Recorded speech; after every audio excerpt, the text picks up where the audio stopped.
Bank Indonesia survei 6 rumah ibadah di Kota Batam.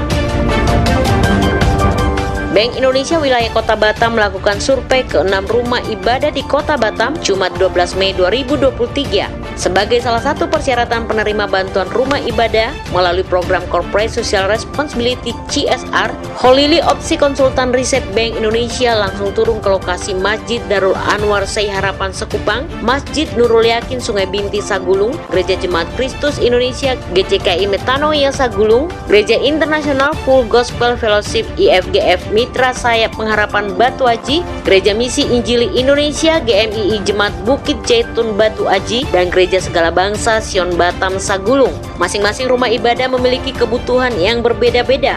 Beberapa bangunan rumah ibadah perlu direnovasi dan pengadaan fasilitas rumah ibadah. Namun untuk mendapatkan bantuan CSR tersebut, tiap-tiap rumah ibadah harus memenuhi persyaratan kelengkapan dokumen seperti legalitas lembaga gereja ataupun masjid, surat keterangan tanda lapor gereja atau SKTL, susunan kepengurusan yang ditandatangani pihak yang berwenang, rencana anggaran biaya atau RAB, status lahan tempat berdirinya rumah ibadah, dokumentasi kegiatan lembaga gereja maupun masjid, dan sejumlah persyaratan lainnya. Kepada Kampium Channel, Holili mengatakan, sejak melakukan survei, masing-masing lembaga secara dokumen dan data verifikasi sudah sangat lengkap seperti yang diminta Bank Indonesia. Program Bank Indonesia ini menurut Holili adalah program sosial Bank Indonesia atau PSBI yang dikucurkan dari pusat melalui tim yang ada di Kota Batam. Dia berharap semoga program ini sangat membantu dan bermanfaat bagi rumah-rumah ibadah yang ada di Kota Batam. Kebetulan di Provinsi Kepulauan Riau atau Kota Batam itu ada program PSHBI atau program sosial dari Bank Indonesia. Ini dikucurkan dari pusat ya melalui tim yang ada di Batam. Tentunya dari hasil ini mudah-mudahan ini sangat bermanfaat bagi rumah-rumah ibadah yang ada di Kota Batam tentunya. Kalau untuk persyaratan yang kita lihat sih sudah sangat cukup lengkap ya, sangat lengkap, dan secara data verifikasi hampir semua melengkapi data yang diminta oleh Bank Indonesia tentang persyaratan untuk pengajuan program ini. Sementara itu Ibrahim, Dewan Kemakmuran Nurul Yakin menyambut baik program sosial dari Bank Indonesia yang mengatakan masjid yang berdiri sekarang adalah hasil swadaya masyarakat. Dulunya adalah musola dan masyarakat sekitar bergotong royong untuk membangun menjadi masjid.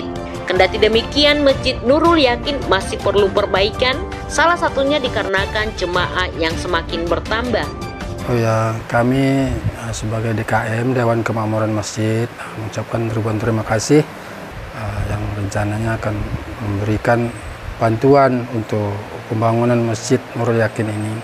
Ya, mudah-mudahan harapan kami kedepannya bisa berkesinambungan, tidak hanya 1 kali, 2 kali, 3 kali. Kami senang menerima kunjungan seperti ini. Dulu ini musala,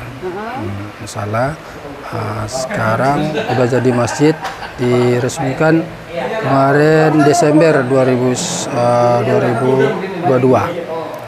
Jemaahnya alhamdulillah cukup banyak, bahkan sampai keluar sini jemaahnya. Oh, itu makanya rencana mau dibangun tingkat 2 gitu.